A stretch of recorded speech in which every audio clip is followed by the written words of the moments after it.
Ya, terima kasih banyak nih Mas Ade untuk waktunya. Terima kasih banyak juga nih teman-teman semua yang udah join ya malam ini. Nah, malam ini kita benar-benar mau belajar banyak sama Mas Ade nih ya. Terutama Mm-mm. sekarang kan udah masuk new normal nih Mas Ade ya. Nah, jadi lagi banyak banget nih orang-orang yang udah mulai aktivitas tapi rasanya jalanin protokol 3M aja belum cukup nih ya Mas Ade ya, pakai masker, cuci tangan, menjaga jarak. Kayaknya ada satu lagi yang penting yaitu jaga sistem imun ya, bener ya Mas Ade ya? Ya, mungkin kalau saya memakai sebuah definisi itu adalah di satu sisi kita menjalankan mungkin yang namanya protokol sehat proteksi dari luar ya dengan melibatkan alat Oh. bantu tadi ya. Tapi yang harus kita lakukan yang juga menjadi yang sesungguhnya paling penting itu adalah yang disebut dengan namanya protokol sehat proteksi dari Hmm, dalam. Dalam arti ya. yaitu adalah ulah perilaku kita, yaitu adalah Hmm, bagaimana kita bisa meningkatkan imunitas kita dengan pola perilaku kita. Yang tadinya jarang olahraga harus rajin olahraga. Yang tadinya pola makannya kurang baik, pola makannya lebih baik dan selanjutnya gitu. Ya. wow, iya bener banget. Nah, ini yang kita pengen Mm. banget cari tahu nih malam ini Mas Ade, belajar dari Ya. ahlinya. Nah, jadi Mas Ade sebenarnya boleh nggak dijelasin apa sih sebetulnya sistem imun kita dan apa aja nih yang mempengaruhi sistem imun kita nih Mas Ade? Ya, jadi sekali lagi kalau kita berbicara yang namanya keracunan, salah satu keracunan selain daripada bisa karena yang namanya mungkin karena dari heavy metal, dari polutan, bisa karena dari energetik, bisa karena dari proses pembuatan makanan ya, bisa juga karena mental. Tapi kali ini kalau kita berbicara yang namanya kuman, bakteri, virus itu masuk dalam kalau toxicity itu adalah yang dikenal dengan namanya opportunis. Opportunis itu adalah Hmm, sebuah keracunan ketika bisa mengambil kesempatan kalau seandainya daya tahan tubuhnya kita atau hostnya dalam hal ini tuan rumahnya lemah. Nah, makanya kenapa hmm, sebenarnya penyakit infeksi itu pada dasarnya sebenarnya tidak seperti penyakit perilaku seperti chronic disease atau penyakit hmm, degeneratif yang memang murni disebabkan ulah kita sendiri dan itu memang benar-benar bisa membahayakan kita kalau kita tidak menjaga pola hmm, perilaku kita. Tapi kalau penyakit infeksi, makanya kenapa ada terminologi comorbidity atau ada hmm, kondisi di mana yang namanya pre-existing kondisi bisa mempengaruhi seseorang bisa akhirnya overreaksi terhadap sebuah penyakit infeksi. Makanya kenapa kalau orang bilang penyakit infeksi itu bahaya, ya bisa juga hmm, iya. Kalau dibilang penyakit infeksi tidak kenapa-napa, bisa juga iya. Jawabannya dua-duanya hmm, sama. Tergantung daripada ulah perilaku kita. Nah, maka dari itu, hmm, sekarang justru yang seperti saya katakan, membayangkan kita semua harus masuk di dalam sebuah ring tinju berhadapan dengan si kuman. Nah, di satu sisi kita boleh memakai pelindung muka, pelindung badan, tapi di sisi lain jangan lupa apa yang harus kita lakukan kalau kita harus berhadapan masuk ke dalam sebuah ring berhadapan dengan musuh kita, yaitu adalah hmm, mengasah kemampuan bela diri kita. Gitu. Jadi kalau ada hmm, istilah orang bilang the best defense adalah offense. Jadi hmm, bagaimana how to offense dengan cara ya. meningkatkan immune system kita, yaitu adalah proteksi dari dalam dengan merubah perilaku kita gitu ya. Wow, ya ya ya. Nah, Mas Ade mungkin bisa kasih tips nih ke kita juga terutama ya, Mas Ade ya. Hmm. Apa aja yang harus kita rubah nih? Lifestyle kan ya, Mas Ade ya. Nah, Iya, tanpa jadi kita sadar mm-mm. lifestyle kita nih yang berpengaruh. Nah, lifestyle itu apa aja nih, Mas Ade? Dari pola tidur, mungkin pola makan, olahraga juga ya, Mas Ade ya. Iya, iya. Jadi memang satu hal yang memang sangat unik ketika hari ini, ketika kita semua banyak ada di rumah ya, dengan Hmm. kondisi yang terjadi, kadang-kadang justru kita melakukan pelarian-pelarian mulai dari just to make us feel better, akhirnya kita larinya ke makanan, itu yang namanya fooding. Ah, Kadang ada yang larinya ke minuman, oke. drinking, ada yang larinya ke rokok, Hmm. smoking. Ada yang Hmm. larinya juga bahkan ke obat-obatan, apakah Hmm. penyalahgunaan obat maupun juga medikasi yang ke Hmm. drugging. Nah, Hmm. tantangan daripada pelarian-pelarian tersebut akhirnya kita harus hidup dengan konsekuensi, yaitu Hmm. adalah menjalankan atau harus deal gitu, harus menghadapi yang namanya dampak samping daripada penyalahan tersebut atau pelarian tersebut. Hmm. Makanya kenapa kalau berbicara fooding sebagai contoh misalnya, kebanyakan kita konsumsi karbohidrat yang berlebihan. Kalau teman-teman tahu karbohidrat yang berlebihan itu pasti nanti akan dikonversikan ke lemak. Dan ketika kadar lemak kita meningkat, Hmm. maka pada saat itulah terjadi berbagai penyakit yang berpotensi, ya istilahnya, nanti menjadi Ya. penyakit-penyakit yang kronis ya. Nah, salah satunya mungkin kalau saya membuat satu penyederhanaan, membayangkan kita makan karbohidrat berlebihan. Pada saat itulah yang terjadi kalau karbohidrat itu kita konsumsikan, dirubah oleh tubuh kita menjadi gula, maka gula kita meningkat. Nah, ketika kita terus-menerus melakukan hal tersebut, pada saat itulah sel yang harus menampung kelebihan gula itu, yang untuk disimpan di dalam sel di dalam tubuh kita itu, lama-lama akhirnya tidak sensitif lagi, karena terlalu banyak gula yang kita makan. Nah, pada saat itulah terjadi yang namanya resistensi insulin. Kenapa disebut insulin resistensi? Karena gula itu ketika kelebihan, yang mengambil kelebihan untuk disimpan di dalam sel itu adalah yang disebut dengan namanya storage hormone yang dikenal yang namanya insulin. Nah, tapi karena kebanyakan makan karbo berlebihan, akhirnya makanya kenapa selnya tidak sensitif lagi terhadap insulin. Makanya terjadi yang namanya resistensi insulin.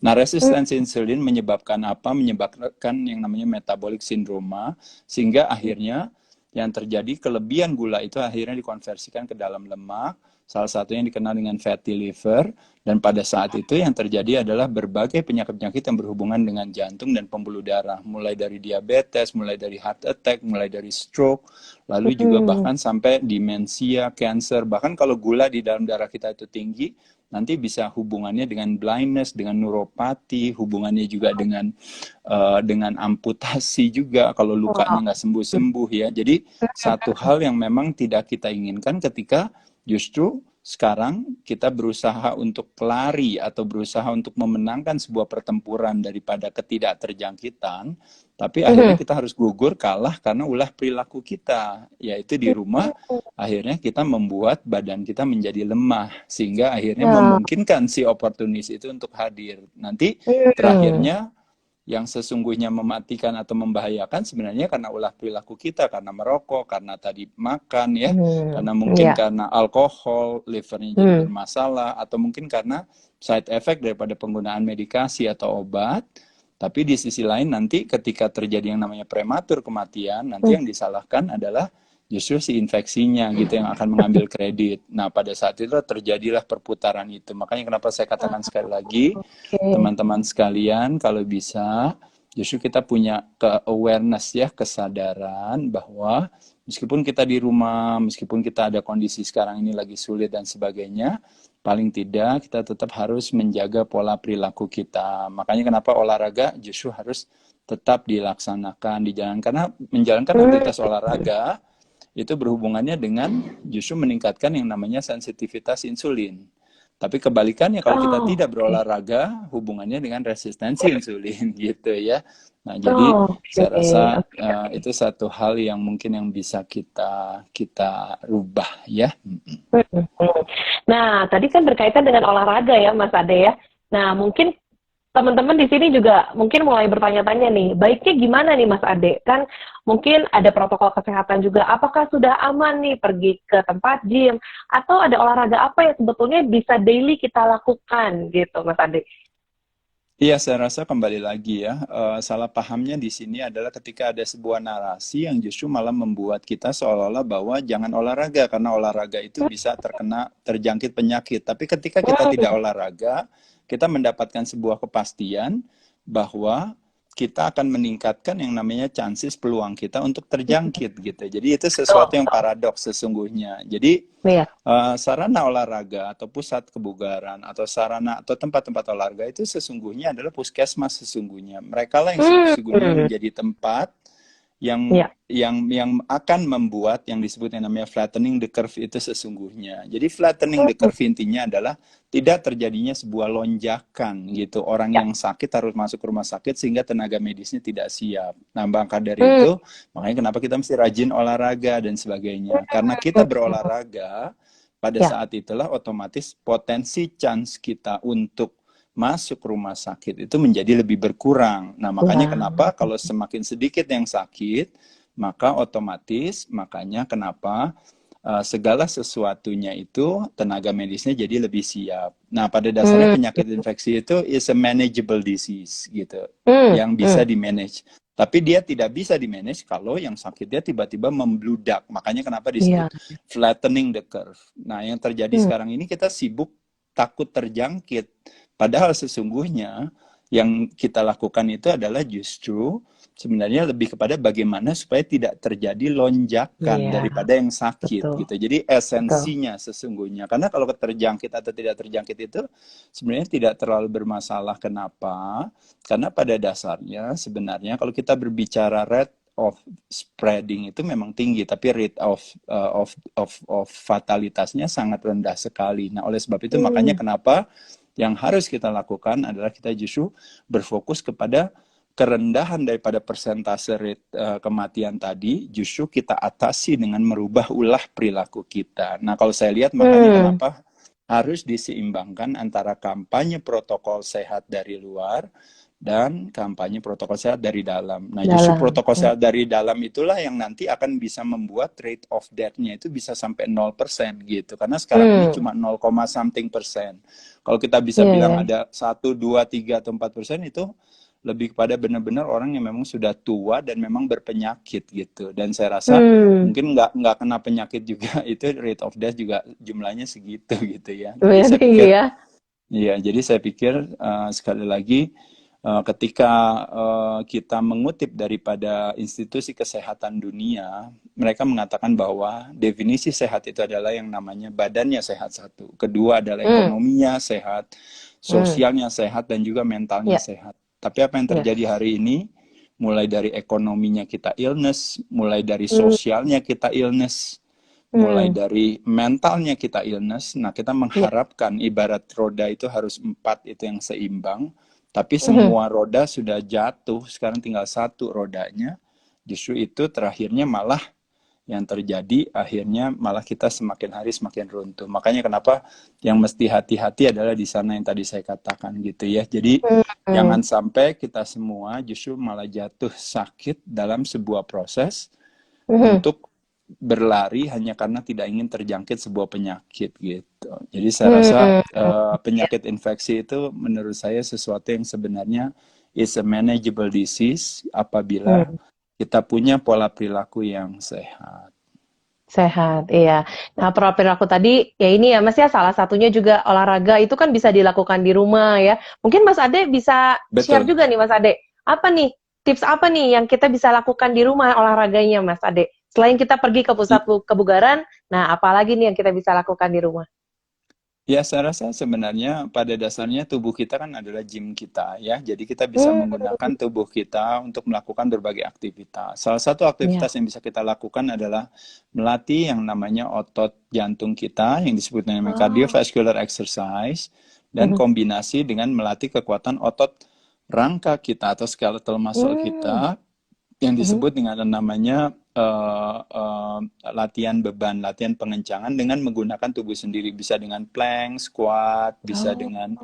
dengan push up, bisa sit up, Mhm. leg raises, ataupun berbagai aktivitas kegiatan yang sifatnya static kontraksi atau mungkin kegiatan-kegiatan sekarang yang lagi populer hanya dengan menggunakan tubuh sendiri ya gitu. Saya rasa itu satu Hmm. hal yang sangat baik ya yang bisa kita lakukan. Jadi butuh sebuah kreativitas aja gitu ya. Kita bisa Oh. olahraga di mana saja menurut saya. Karena dengan kembali lagi seperti saya katakan tadi, dengan melakukan sebuah aktivitas olahraga, apalagi kalau kita berbicara yang gampang sederhana ya, kayak latihan beban itu gitu. Latihan beban Hmm. itu sebenarnya bisa meningkatkan kemampuan tubuh menciptakan satu daya tahan tubuh yang optimal karena nanti hubungannya dengan banyak hal. Sebagai contoh misalnya Hmm. kalau kita berbicara yang namanya berbeda dengan yang namanya emotional stress itu kan mungkin Mhm. sifatnya negatif. Nah, kalau kita Mhm. latihan beban, latihan Ya. pengencangan otot rangka kayak misalnya teman-teman push up, mungkin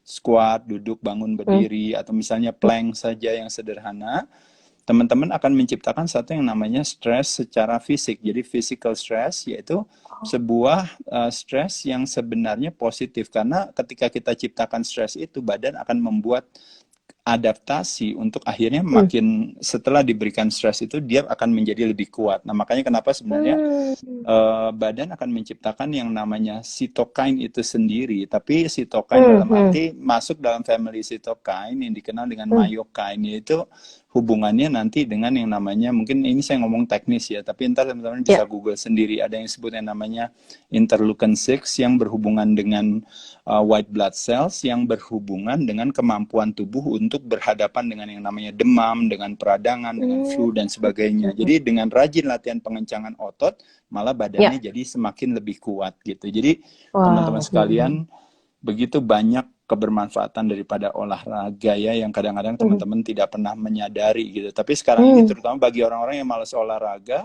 tentu akan senang dengan narasi yang mengatakan bahwa iya saya nggak olahraga, kenapa? Karena kalau olahraga nanti akan ketularan gitu ya. Jadi seolah-olah olahraga itu akan membuat penyakit jadi semakin banyak ya. Saya rasa bukan hal yang bijaksana gitu ya. Iya, betul-betul. Nah, Mas Ade, mungkin tadi kan selain olahraga, asupan juga nih yang perlu kita perhatiin ya, Mas Ade ya. Betul, Nah, betul.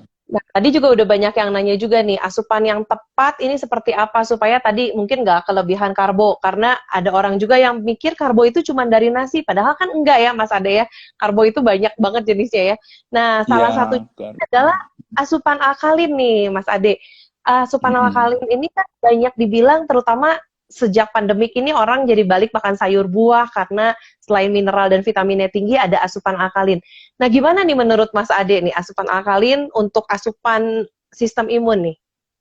Ya, jadi kalau kita berbicara sebenarnya kita bisa berbicara dari, kalau karena terminologi yang namanya asam dan basa ya, atau Mhm. alkaline dan acidity itu sebenarnya pada dasarnya memang sesuatu yang wajar saja, yang normal ya kalau kita berbicara. Cuma memang kalau yang dimaksud dengan Mbak Iren dan juga mungkin yang ingin dimaksudkan dengan keberadaan perfect ini ya gitu ya. Satu hal yang kita syukuri itu adalah lebih kepada mungkin kalau teman-teman tahu, sebagai contoh misalnya kita membuat penyederhanaan saja.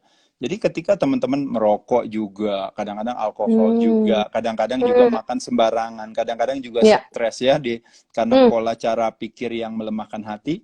Nah, Hmm. akhirnya terjadilah yang mungkin kalau orang bilang itu yang namanya acidic lifestyle Acidic gitu. lifestyle. Ya Hmm. seolah-olah dikatakan sebagai acidic lifestyle itu adalah kalau hubungannya dengan suplai oksigen ke dalam darah yang kurang, akhirnya juga Iya. terjadi mungkin kita memakai terminologi-terminologi seperti misalnya darahnya kental gitu ya. Jadi Hmm. segala Iya. sesuatu yang akhirnya seolah-olah kita katakan itu sebagai sesuatu yang kurang sehat. Makanya kenapa ketika kita Hmm. mengkonsumsikan buah-buahan, sayur-sayuran, kita mengkonsumsikan minuman perfect ini dan sebagainya, itu adalah sebuah jadi ibarat makanan dan minuman yang kita konsumsikan yang memang memiliki nilai alkalin yang tinggi gitu, yang baik, yang bisa Hmm. memberikan keseimbangan. Jadi di satu sisi memang Hmm. seperti itu. Tapi memang di Hmm. sisi lain, kalau kita lihat terminologi acid itu atau asam Hmm. itu juga di satu sisi ada terminologi asam sebagai yang tadi yang negatifnya gitu ya. Tapi di Ya. sisi lain juga ada terminologi asam yang positifnya. Asam yang positifnya itu dalam arti kalau kita nanti berbicara pH, kalau pH scale gitu dalam tubuh kita itu. Hmm. Jadi kalau di Ya. mulut kita itu sekitar, kalau normal itu kan di sekitar 7 ya. Nah, nanti begitu Mhm. masuk ke dalam perut kita makin lama itu makin turun pH-nya Turun. dari 7 turun ke 6, ke 5, ke 4, ke 3 gitu ya kalau teman-teman tahu Iya. ya. Dan setiap penurunan pH itu terjadi yang namanya tingkat keasaman itu meningkat kurang lebih 10 kali lipat gitu. Jadi mulai Hmm. dari 7 ke 6 dikalikan 10. 10 6 turun ke bawah lagi berarti tingkat keasamannya naik lagi menjadi 100. Dari 5 Hmm. turun lagi ke 4 lagi turun lagi menjadi 1000 dan terus menerus Hmm. sampai ke bawah. Nah, manusia pada dasarnya sebenarnya kalau untuk mencerna seperti protein dan lemak memang membutuhkan tingkat keasaman yang lebih tinggi gitu, yang makin turun Oh, ke bawah. Nah, oke. gitu ya. Dan termasuk juga Hmm. makanya kenapa kayak binatang bisa makan makanan, misalnya kucing atau anjing ya, kalau teman-teman tahu bisa makan dari makanan yang di bawah gitu, yang kadang-kadang Hmm. seolah-olah menurut manusia itu kotor, itu karena dia punya tingkat keasaman yang memang sangat rendah, bisa sekitar 1 sampai 2 gitu. Kalau manusia sebenarnya Mhm. di sekitar 2 sampai 3 kalau kita udah berbicara tubuh kita bisa mencerna makanan. Tapi memang gara-gara stres, pola perilaku, dan sebagainya, akhirnya tidak memungkinkan kita untuk bisa memproduksi yang namanya situasi itu gitu. Situasi itu dalam Hmm. arti kalau istilahnya one of the strongest acid in our body itu yang disebut namanya hydrochloric acid gitu, HCl Oh, disingkatnya. oke. Nah, HCl itu hanya bisa diproduksi kalau kita pola hidupnya sehat. Tapi kalau misalnya pola hidupnya kita nggak sehat, nah Ya. otomatis makanya akhirnya kita membutuhkan bantuan untuk supaya Hmm. kita bisa punya situasi yang asam yang memungkinkan kita untuk mengaktifasi kemampuan tubuh kita untuk menciptakan namanya enzim gitu, kemampuan memproduksi enzim untuk Oh. supaya kita mencerna makanan gitu. Tapi kalau Hmm, hmm, dalam hal hari ini kita berbicara perfect, kita tuh berbicara lebih kepada konsep alkalin dan acid itu yang lebih yang sifatnya yang tadi, yang awal tadi, yang pertama ya teman-teman ya. ya. Jadi lebih kepada Hmm. bahwa memang bayangin tadi yang saya katakan tadi, apa yang dilakukan teman-teman di rumah tadi, mulai Hmm. larinya ke drinking, ke drugging, Hmm. ke Hmm. smoking, Hmm. ke Ya. fooding. Nah, itu semua artinya apa? Itu semua artinya kita berbicara alkalin lifestyle-nya itu kebalikannya. Kita acidic lifestyle itu Acidic semua lifestyle. gitu ya. Makanya Ya, betul, kenapa betul. dengan pola perilaku seperti itu kita bilang boleh nggak kalau saya minumnya misalnya perfect ya malah jadi bagus gitu ya. Karena kan Iya. pola perilakunya kita yang kurang baik gitu ya. Jadi Iya. saya rasa lebih ke sana. Tapi memang kalau Iya. teman-teman yang konsumsi terutama vegetarian gitu ya atau Hmm. vegan, Ya. saya rasa tidak membutuhkan tingkat keasaman yang tinggi buat mencerna makanannya begitu ya. Saya Hmm. rasa itu. Iya, iya. Wow, thank you nih. Nah, Mas Ade, mungkin teman-teman juga ada yang ini kan di sini nih ada teman-teman yang suka gym juga nih. Dari tadi banyak yang nanya juga ya. Dan mungkin ada teman-teman juga tadi yang lagi jalanin healthy diet katanya Mas Ade ya. Oke Nah, dong, iya. mungkin bisa Mas Ade ceritain juga nih. Kan alkalin ini tadi salah satu asupannya ya. Gimana nih? Apa sih pentingnya, apa sih bagusnya kalau konsumsi air alkalin ini untuk teman-teman yang olahraga, untuk teman-teman yang gym, sama teman-teman yang lagi jalanin healthy diet. Menurut Mas Ade gimana nih? Ya, mungkin justru kalau saya bilang tingkat kepentingannya justru malah jauh lebih tinggi ketika buat teman-teman yang pola perilakunya nggak sehat gitu. Wah, Kalau yang pola perilakunya sehat mungkin malah lebih jadi bonus aja gitu, nggak ada bonus masalah ya. gitu ya. Tapi kalau bagi Betul-betul. yang kebanyakan kita kadang-kadang ngerokok juga kan, masih kadang-kadang Mhm. juga makan sembarangan dan sebagainya. Jadi kebutuhan untuk misalnya bisa mengkonsumsikan minuman dengan pH balance yang lebih tinggi kan jadi lebih lebih Mhm. lebih besar gitu. Tapi Mhm. kalau bagi yang Iya, justru udah pola hidupnya benar-benar sehat udah apa sebenarnya nggak terlalu masalah sih, nggak oke. kenapa-napa gitu. Kenapa ya? Dan Mhm. memang normal memang air itu kan di sekitar 7,6 ya pH-nya gitu. Hmm, Kebetulan kalau kalau kalau perfect ini kan bisa sampai 8 9 gitu ya ke atas 9. gitu. Jadi Nah, betul, betul. iya, jadi saya rasa satu pilihan aja ya, opsi kita bisa membuat strategi gitu. Jadi di satu Mhm. sisi kadang-kadang kita memang mencari apa namanya konsumsi acid tertentu untuk hubungannya dengan situasi acid dan enzim buat mencerna makanan, Mhm. terutama bagi teman-teman yang konsumsi protein dan lemak yang tinggi. Hmm. Nah, di Ya. sisi lain juga bagi teman-teman yang mungkin pola perilakunya kurang sehat ya akan mendapatkan begitu banyak kebermanfaatan ya dengan mengkonsumsikan Hmm, air ini. air ini ya. Nah, memang kan mungkin dari teman-teman juga udah banyak yang tahu nih ya. Kan Perfect ini memang cukup spesialnya karena dia nggak dibikin mesin nih, Mas Ade. Jadi dia Mm-mm. 100% murni dari mata air. Nah, Iya, mungkin dikaitkan dengan karena bentuknya juga kan air ya, Mas Ade ya. Nah, Mas Ade iya boleh betul. nggak share juga nih ke kita. Kan ini banyak sekali anggapan yang salah nih Mas Ade ya. Sebetulnya kebutuhan air kita ini berapa banyak sih sebetulnya per hari? Dan apalagi kalau kita lagi aktivitas olahraga, seberapa sering sih kita harusnya minum saat berolahraga tuh sebetulnya? Ya, sebenarnya kan kembali lagi, memang kita tidak bisa menjawab satu pertanyaan dengan satu jawaban gitu. Kenapa? Karena Hmm, masing-masing orang itu punya latar belakang yang berbeda. Mulai dari ya. latar belakang kesehatan, latar belakang kegiatan, aktivitas, termasuk Mhm. juga latar belakang mungkin kalau kita bicara profil medisnya dan Hmm, sebagainya gitu ya. Tapi intinya ya. mungkin secara umum, kalau saya bisa katakan adalah membayangkan tubuh kita itu adalah sebuah perusahaan. Sebuah perusahaan itu memiliki 5 pemegang saham. Pemegang Hmm, saham itu ada air atau cairan yang harus diseimbangkan. Yang kedua adalah ada organ tubuh yang harus dijaga kesehatannya ya. Dan yang ketiga ada tulang yang harus dikuatkan apabila otot dikencangkan dan ada lemak yang harus diturunkan, harus direndahkan gitu. Nah, jadi dengan oh, kita paham 5 pemegang saham dalam komposisi tubuh kita, kita berharap supaya kelima tersebut itu memiliki satu keseimbangan atau harmonisasi. Nah, yang sering terjadi adalah otot kita itu makin hari itu makin turun, terutama ketika usia kita semakin meningkat. Nah, Ya. makanya kenapa ototnya turun dan lemah pada saat itu akan mempengaruhi tulangnya gitu ya. Makanya otot nggak dilatih.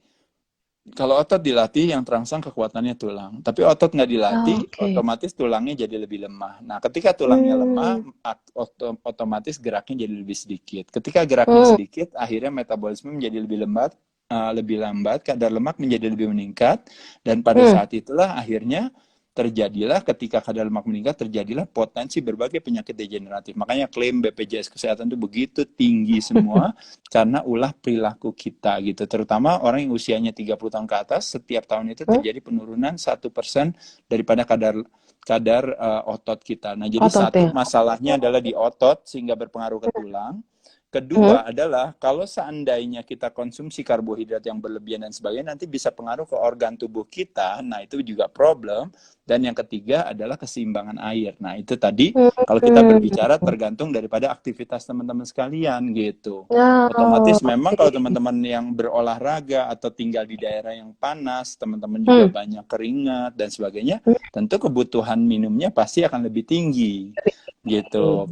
Atau yang berolahraga. Tapi kebalikannya kalau teman-teman misalnya mungkin nggak terlalu berkeringat, nggak terlalu apa, olahraganya juga nggak terlalu banyak dan sebagainya, mungkin kebutuhannya juga mungkin tidak terlalu besar gitu. Tapi bagi teman-teman yang misalnya kadang maraton, apalagi zaman sekarang senang sepeda gitu ya, Iya. kan keringatnya banyak sekali ya, saya rasa menyenangkan kalau bisa mengkonsumsikan itu. Dan yang kedua, tadi saya setuju dengan Mbak Iren, sekali lagi kalau saya ditanya, makanan atau minuman yang paling sehat itu adalah makanan dan minuman yang paling alami. Kenapa? Karena dengan sebuah kealamian, kita dekat dengan alam, makanya ada istilah yang mengatakan bahwa tubuh kita adalah akumulasi daripada alam yang kita konsumsikan. Jadi, membayangkan tubuh manusia itu adalah produk alam, dan alam itu sebenarnya kepanjangan daripada tubuh kita gitu. Makanya kenapa kayak orang bilang ketika kita dekat dengan alam, dekat dengan gunung, dekat dengan sungai, dekat dengan laut, dekat dengan pantai, dekat dengan rumput, dekat dengan ibaratnya tanah itu, Tanah. pada saat itulah kita mendapatkan satu charging yang luar biasa. Nah, makanya membayangkan kayak contohnya misalnya seperti perfect aja yang paling gampang misalnya. Ini benar-benar murni, nggak pakai proses yang terlalu panjang dan sebagainya. Jadi benar-benar produk alam yang kita bisa konsumsikan, dan kebetulan secara pH-nya itu tinggi. Jadi bukankah sesuatu yang menyenangkan bagi kita untuk kita konsumsikan. Jadi itu satu hal yang sangat baik.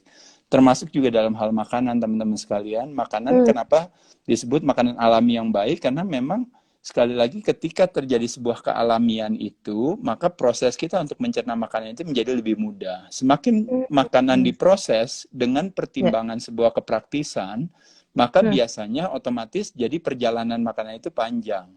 Nah, ketika perjalanan makanannya panjang karena di sebuah proses, apalagi ditambah dengan zat pengawet dan sebagainya, nah pada saat itulah otomatis badan harus perlu effort ekstra atau usaha ekstra untuk mencerna makanan itu. Begitupun juga dengan air, ketika airnya ditambahin gula, ditambahin ini, ditambahin itu gitu ya. Nah, Iya. pada saat itu otomatis ibaratnya kualitas daripada kesehatannya tersebut juga semakin menurun gitu. Jadi bersyukur ketika kita bisa punya kesempatan untuk bisa mendapatkan berbagai sumber-sumber makanan dan juga sumber minuman yang memang murni itu berasal dari alam yang langsung bisa kita konsumsikan gitu. Seperti misalnya dalam hal ini si perfect, saya rasa itu bisa jadi salah satu opsi pilihan. Pilihan ya. Iya, wow. Terima kasih banyak nih Mas Ade. Benar-benar pencerahan buat kita semua nih ya, teman-teman semua ya. Nah, dan teman-teman ini mulai banyak juga nih Mas Ade yang kasih testimoni juga gimana olahraganya dilakukan di rumah Oke. gitu ya. Wah, ini luar biasa. Dan banyak juga nih yang nanya tentang protein, karbohidrat itu apa aja. Nah, mungkin Mas Ade bisa share nih. Banyak banget bisa belajar dari IGTV-nya Mas Ade dan YouTube-nya ya tentang pola makan seimbang. Boleh nggak Mas Ade share Boleh, lagi ke boleh. kita? Apa sih Boleh, pola boleh. makan seimbang? Karbohidratnya, proteinnya, lemaknya gitu. Iya, baik, terima kasih. Jadi kalau kita berbicara makronutrisi, kita berbicara ada karbohidrat, ada protein, ada lemak. Protein dan Hmm. lemak adalah yang sebenarnya yang esensial, ya. Karbohidrat Hmm. sebenarnya memberikan kita tenaga. Kalaupun kita tidak makan karbohidrat, badan akan mencari tenaga dari tempat lain. Terutama Hmm. biasanya dia akan memakai, kalau ada istilah kita makan itu namanya, kalau kita berbicara food, ada juga makanan yang sudah tersimpan di badan kita, itu yang namanya stored food. Nah, biasanya stored food itu dalam dalam dalam kalau istilahnya dalam bentuknya biasanya lemak gitu ya. Makanya kenapa kita semua kadar lemaknya tinggi itu karena kita punya store food, punya cadangan makanan ya.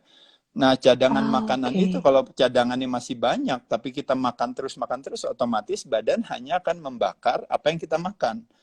Tapi cadangannya Oh. tetap banyak terus gitu. Nah, bayangkan kalau kita Hmm. makannya lebih sedikit, otomatis nanti pelan-pelan dia akan memakai cadangan makanannya untuk yang dikonsumsikan untuk tenaga kita. Makanya kenapa Hmm. sebenarnya salah satu strategi yang paling mudah dan sederhana itu ya memang fasting atau berpuasa itu menjadi Hmm. salah satu pilihan yang bijaksana. Kenapa? Karena kalau teman-teman tahu, hampir sebagian besar bukan pria, bukan wanita, tidak hanya tua, tidak hanya muda, tidak hanya Hmm. kaya, orang miskin sekalipun saat ini masalahnya Hmm. lebih banyak yang kelebihan berat badan daripada kekurangan berat badan, gitu ya. Nah, Hmm. kelebihan Hmm. berat badan yang tadi saya katakan hampir sebagian besar karena resistensi insulin, akhirnya makanya kenapa terjadi yang namanya metabolic syndrome. Jadi kadar lemaknya tinggi. Hmm. Nah, jadi apa yang Hmm. bisa dilakukan? Yang dilakukan strateginya yang sederhana, yang seperti saya katakan adalah kita menyenangkan kalau seandainya satu hari itu 24 jam, kalau seandainya Hmm. minimal porsi 50%-nya 12 jam atau 13 jamnya kita tidak makan, itu badan akan bertepuk tangan terima kasih, bilang bahwa Hmm. aduh saya dikasih istirahat ya. Nah ingat teman-teman Hmm. sekalian, mulut kita adalah sumber kesehatan dan sumber kesakitan. Nah jadi Hmm. membayangkan kalau apa yang kita masukkan lewat mulut kita, kadang-kadang ada 4 elemen yang disebut namanya what, yang kedua yang disebut namanya how, yang ketiga yang disebut namanya when, dan yang terakhir disebut namanya how much. Nah ini yang dimaksud what itu artinya sumber dan jenis apa sih yang kita konsumsikan. Yang kedua adalah how, Hmm. bagaimana makanan penyajiannya kita lakukan sehingga kita makan itu penyajiannya seperti apa. Lalu yang Hmm. ketiga adalah kapan kita makan jadwalnya, dan yang terakhir adalah jumlahnya apakah sesuai gak dengan kebutuhan kita atau ternyata malah kelebihan, kebanyakan gitu. Nah, nanti orang bisa Oh. ngomongin yang namanya kalori defisit, ada yang namanya kalori surplus dan sebagainya. Nah, tapi dari 4 Hmm. ini semuanya saling berkaitan. Dari sumber yang sama dengan penyajian yang berbeda, kalorinya bisa berbeda.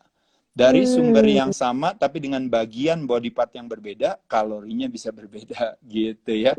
Dengan Hmm. pola makan jadwalnya yang berbeda, atau misalnya Hmm. kita salah strategi dalam waktu makan, bisa Hmm. mempengaruhi akhirnya kegemukan juga gitu, gara-gara Oh, kita makannya timingnya tidak tepat gitu. Nah, tidak jadi tepat. sekali Hmm. lagi teman-teman sekalian, memang berbicara yang namanya pemahaman dasar tentang pengaturan pola makan memang sedikit membutuhkan waktu dan usaha bagi kita untuk belajar, tapi cara yang paling gampang yang saya katakan tadi. Kalau kita bisa puasa aja yang gampang, terakhir makan jam 9 malam, berarti saya baru boleh makan lagi paling cepat berarti jam 9 pagi. Nah, artinya Hmm. 12 jam saya tidak mengkonsumsikan makanan. Itu memberikan Hmm. kesempatan kepada tubuh untuk beristirahat. Nah, apalagi Hmm. saya bilang, oh saya makannya baru siang aja deh, jadi saya skip yang namanya makan pagi. Nah, sekali Hmm. lagi teman-teman sekalian, sarapan pertama itu yang disebut namanya breakfast. Jadi breakfast itu bukan sarapan pagi, tapi sarapan pertama setelah kita Pasti. beristirahat, gitu. Makanya kenapa disebut Hmm. breakfasting, gitu ya. Jadi kalau Hmm. breakfasting itu kita makannya misalnya baru ada yang pagi, ada yang siang, bahkan ada yang sampai agak sore baru makan.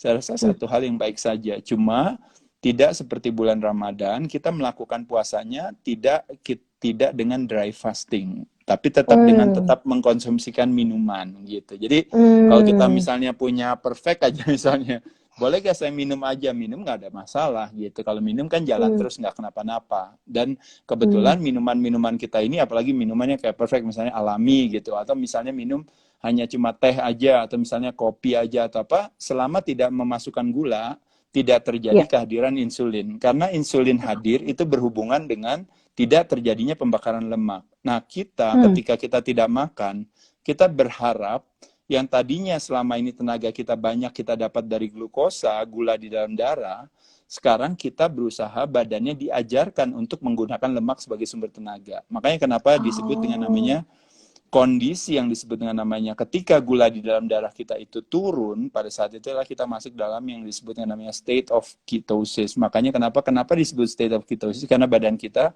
menciptakan yang namanya ketone body yang akan dipakai oleh tubuh untuk menjadi tenaga. Nah, jadi mungkin kalau bahasa sederhananya sebenarnya secara bertahap perlahan kita mengedukasi diri kita untuk tidak lagi rely on glukosa, tapi rely on lemak. Nanti lama-lama terjadilah yang namanya fat adapted atau badan akan beradaptasi untuk menggunakan lemak sebagai sumber tenaga kalau kita berpuasa gitu. Nah, dan pada saat buka puasa, bukalah dengan protein, serat, dan lemak, bukan dengan yang manis-manis. Jadi bukan dengan karbohidrat. Nah, kebalikannya. Kenapa? Karena kalau masuknya dengan yang manis-manis, pada saat itulah insulinnya nanti naik, pada saat insulinnya naik, pada saat itulah akan disimpan ke dalam sel lemak lagi, dan nanti terakhirnya jadi lemaknya meningkat. Nah, tapi setelah kita masukkan protein dan lemak, nah pelan-pelan baru belakangan kita next meal-nya kita boleh masukin karbohidrat bertahap gitu.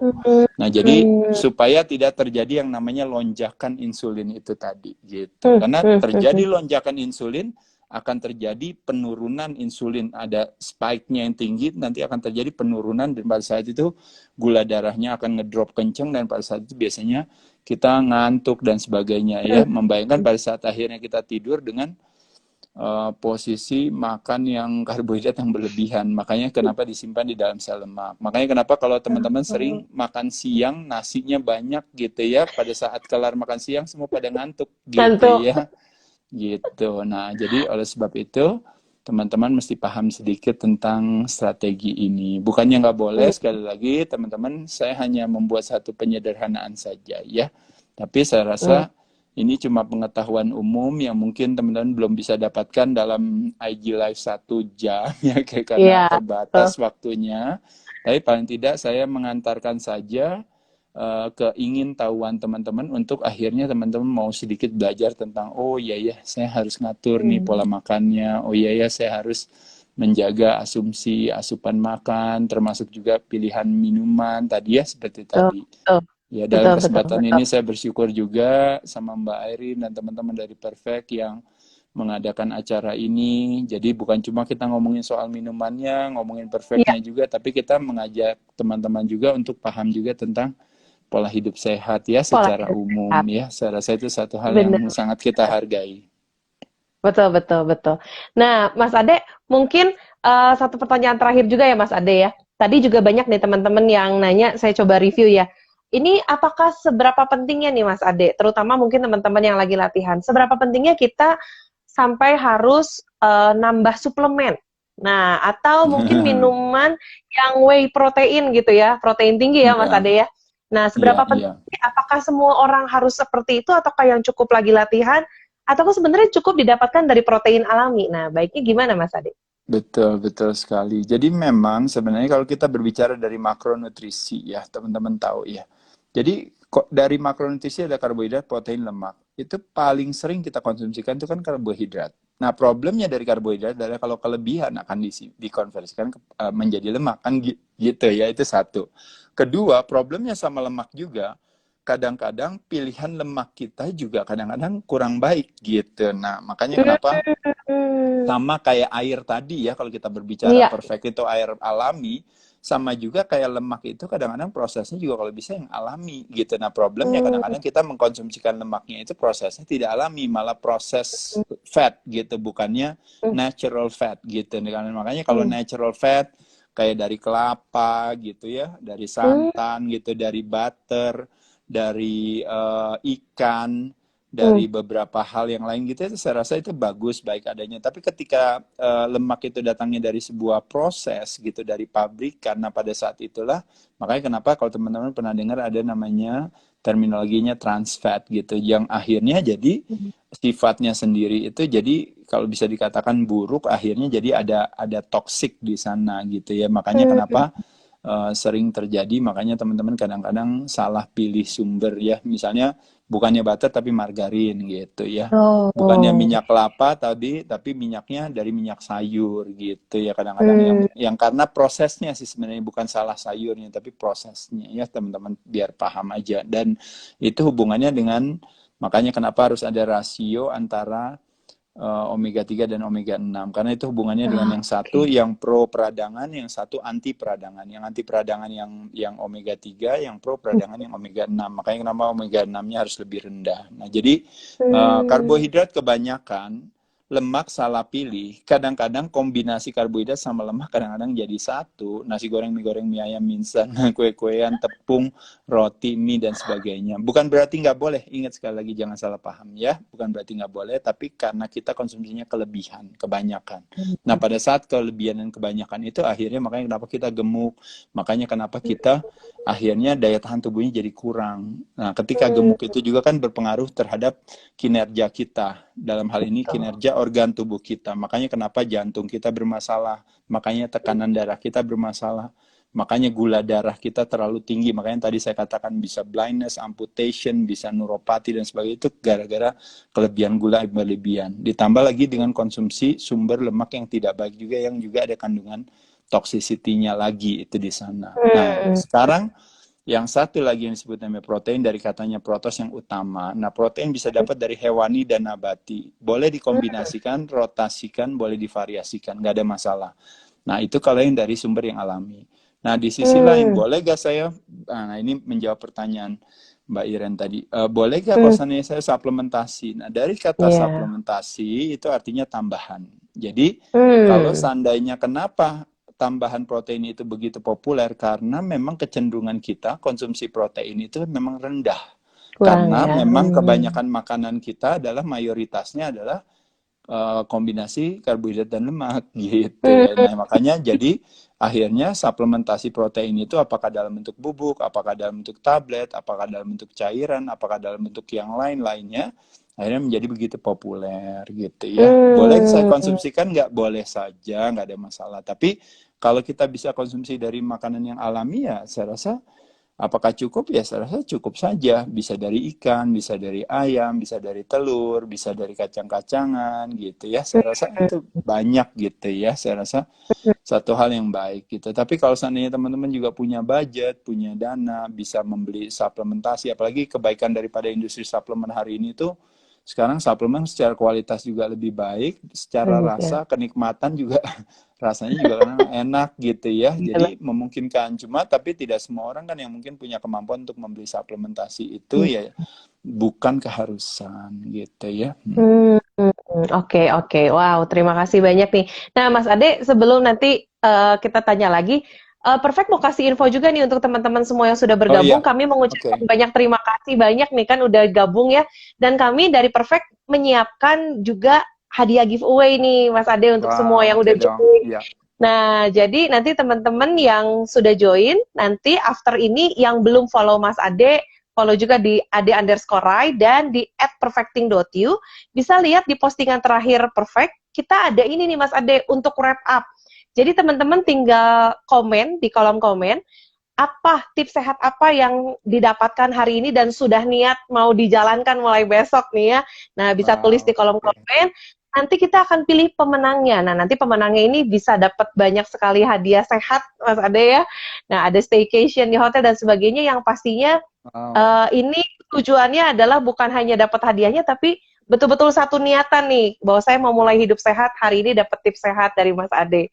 Ya, nah jadi teman-teman nanti bisa lihat gimana cara dapetin giveaway-nya di @perfecting.you di postingan terakhir. Nah, dan Mas Ade, satu lagi juga pengen nanya nih Mas Ade. Dalam seminggu, tadi ada teman-teman yang banyak yang nanya di sini, saya coba wrap up ya pertanyaannya. Berapa banyak sih sebetulnya Mas Ade yang ideal untuk olahraga, Mas Ade?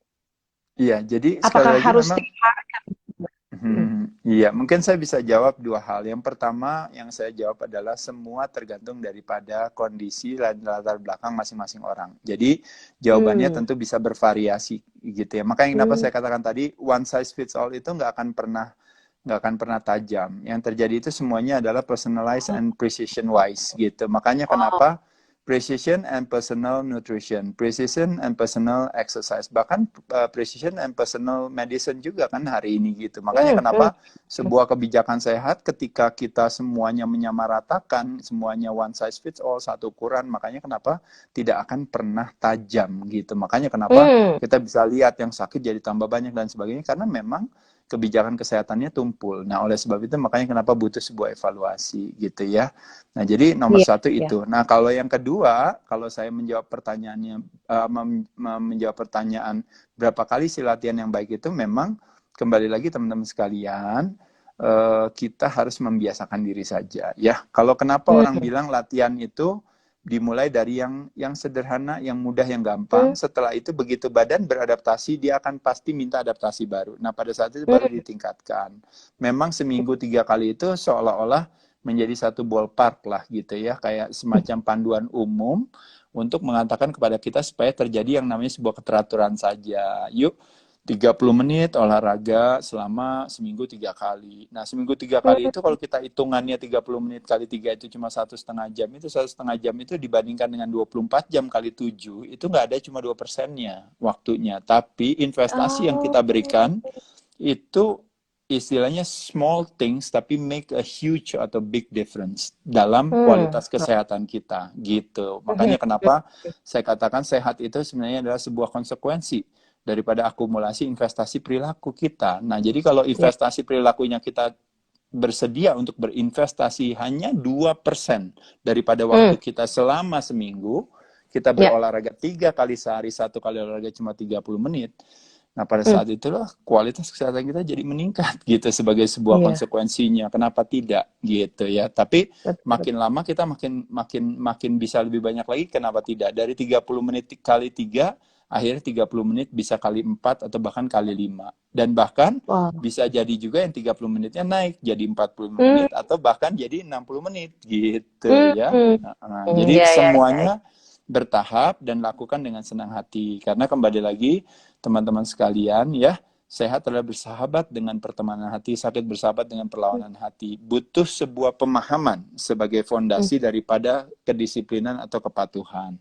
Nah, ketika Wow. tidak terjadi sebuah pemahaman, pada saat itulah kedisiplinan kepatuhan tidak akan terjadi. Makanya kenapa ada istilah Hmm, orang yang mengatakan kelaparan terbesar adalah kelaparan akan arti dan makna. Ketika kita paham akan arti dan makna, ya. makanya dalam prosesnya kita menjalankannya dengan senang hati. Makanya tadi saya balik lagi katakan, sehat bersahabat dengan pertemanan hati, sakit bersahabat dengan Hmm, perlawanan hati. Makanya penyakit bahasa Inggrisnya disease itu artinya tidak nyaman.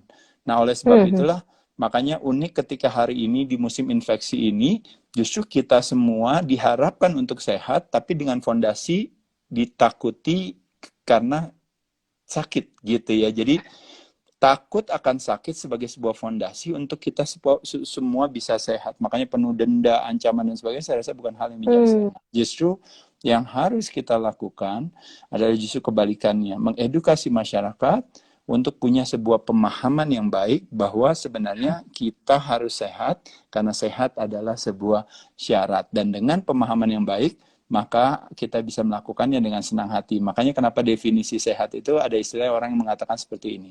Ketika kita mampu menciptakan kesenangan, pleasantness, kepada pikiran kita disebut dengan namanya kedamaian. Ketika kita mampu menciptakan kesenangan pada emosi kita disebut dengan namanya kecintaan. Ketika kita mampu menciptakan kesenangan kepada life energy kita, itu yang disebut dengan namanya kegembiraan. Dan ketika kita mampu menciptakan kesenangan pada tubuh kita, itu yang disebut namanya kesehatan. Maka dari itu, makanya Wah. teman-teman sekalian, dengan punya pemahaman yang kuat sebagai sebuah fondasi, dalam Hmm. proses kita menjalankannya, kita akan melakukannya dengan senang hati.